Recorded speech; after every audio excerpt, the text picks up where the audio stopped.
okusiiba tekuli kuleka kulya kwokka na kunywa, la wa innama haqiqata al-amr, mu butuufu bw'ensonga eno, hatta yaqbalu Allahu biyamak, Allah asobole okukkiriza okusiiba kwo, antasuuma jawarihuka, ebiyungo byo bisiibe, an maasiyatillah, kukujeemera Allah tabaraka wa taala. Fa idha kana Allah taala qad amaraka bisiyam an alhalal, Allah bw'aba akulagidde okusiiba ebintu byonna ebikkirizibwa,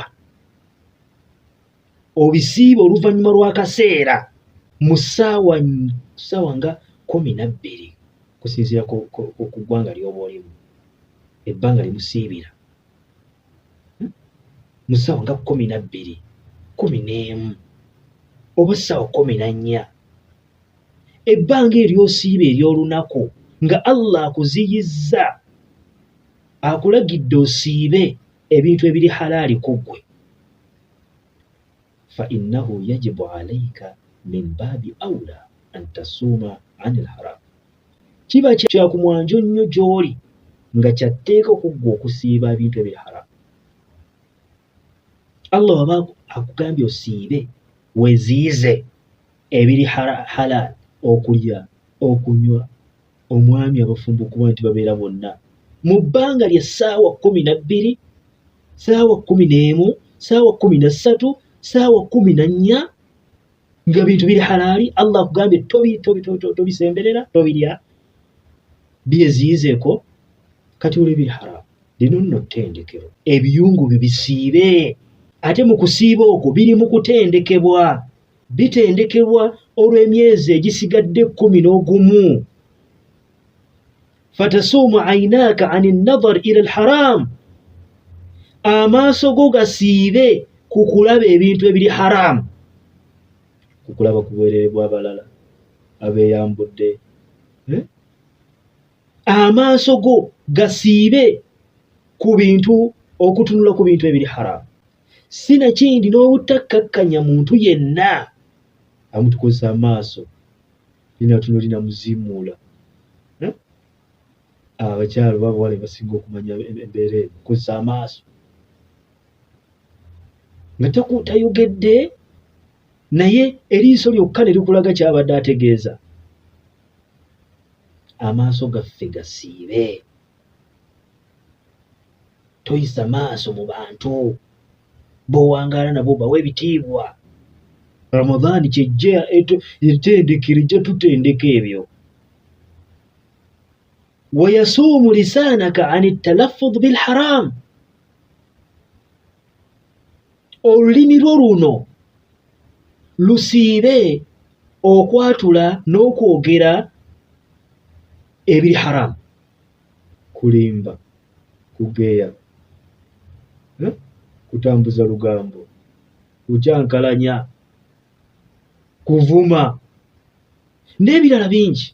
Buli ky'omanyi nti kiri haramu kuggwe okukyogera, fuba okulaba nti nno olulimi lw'omu Ramadhaani lusiiba, luleme kubyogera.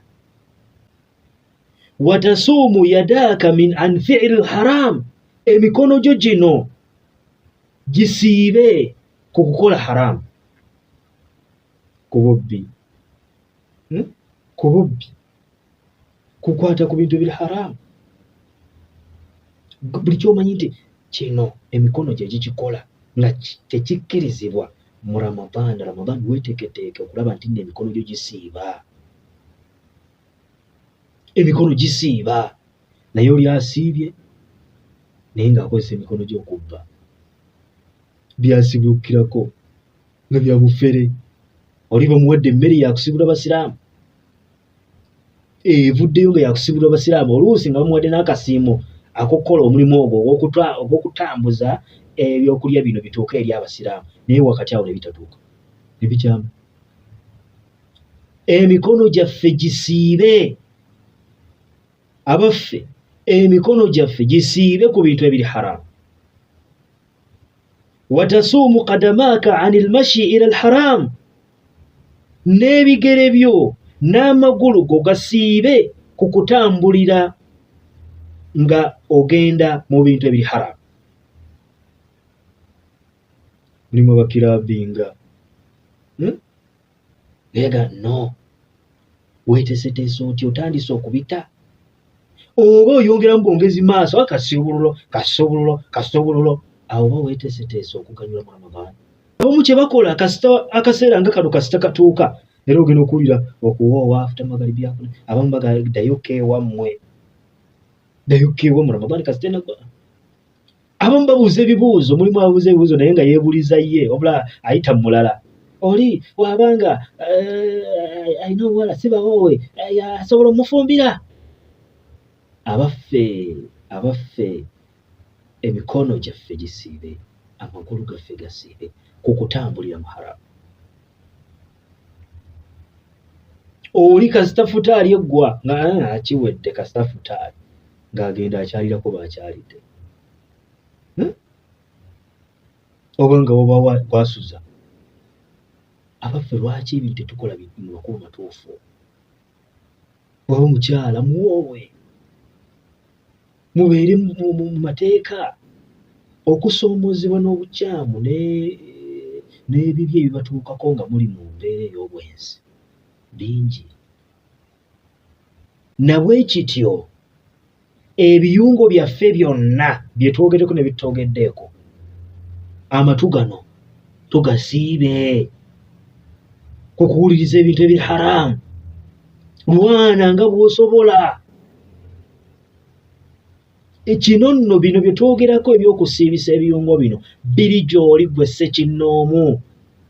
Fenewo ne twogera naye nga sikkiriza kuteekesa mu nkola. Ojja kusanga tewali kitu kikoleddwa.